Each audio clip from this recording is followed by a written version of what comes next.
talking about multiple sclerosis today, and you may not be aware of this, but roughly 400,000 people suffer from multiple sclerosis.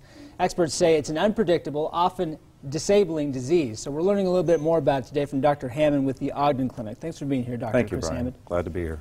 So for people who aren't aware, could you just give us a starting point here? What is multiple sclerosis? Multiple sclerosis, or MS, is considered a chronic, potentially debilitating disorder, essentially attacking the neurological system that composes of the brain and spinal cord. Considered an autoimmune mediated disorder. So how do you know if you're someone who has MS, what does that mean for your day-to-day life? You can have obvious symptoms as a consequence of inflammatory attacks of the brain or the spinal cord. That can be paralysis or weakness on one side of the body.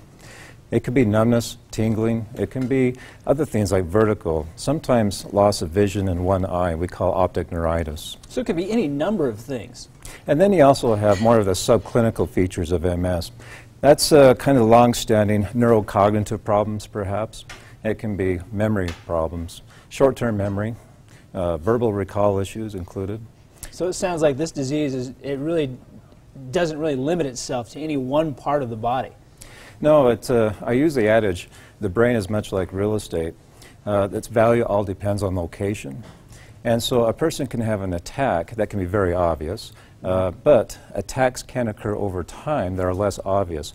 Those attacks build up, accumulates, and can cause neurological problems in time. Balance problems, cognitive problems, mood problems as well. Now, so you mentioned earlier this is something that's a chronic condition, but do people with MS have to live with MS their entire life, or is there a way to be able to combat these symptoms? Well, that's a very good question, Brian. MS is a chronic disease, but I consider taking on a holistic approach.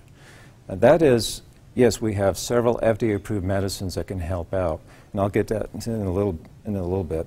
But what we have is attitude. Attitude goes a long way with this. Those that don't allow MS to affect them, to control them, we find that they're much better off in the long run. Oh yeah, so your having attitude control can help out a lot, you know? Yes, yes.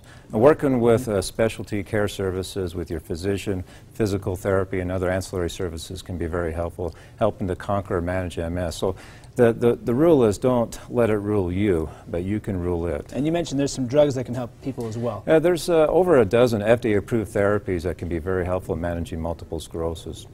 Many of these are well proven in randomized controlled studies and well utilized today. And what we found, using these medicines early on can be very helpful over the course of the disease. What we see are less relapses of MS and less disability over time. And so if people want to find out more information, where do they go, Doctor? Well, OgdenClinic.com may be one resource. Another resource is the National Multiple Sclerosis Society. Mm-hmm.